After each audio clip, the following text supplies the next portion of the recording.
Hey guys, this is just a quick tutorial on how to make chamoy candy. You just need a container with a lid, powdered sugar, Lucas Casano, tahini seasoning, and chamoy sauce. Candies are optional, but I'm most likely to choose Gushers. Now let's get started by filling up the container with the whole box of Gushers.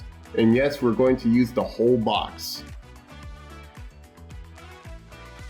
Next, we're going to dump 2 or 3 tablespoons of powdered sugar.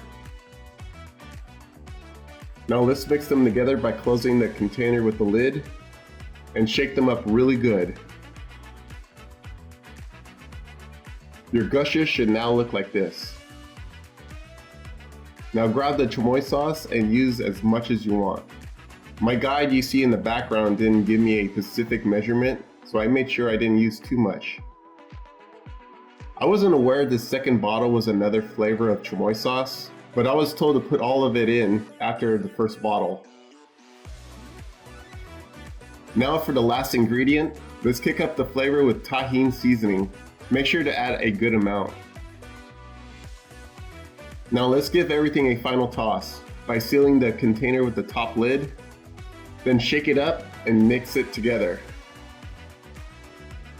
And there you have it, ladies and gentlemen, your very own homemade chamoy candy with Gushers. Super easy to make and guaranteed to satisfy your sweet, sour, and spicy cravings.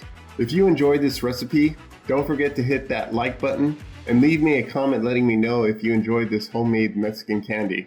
Thanks for watching.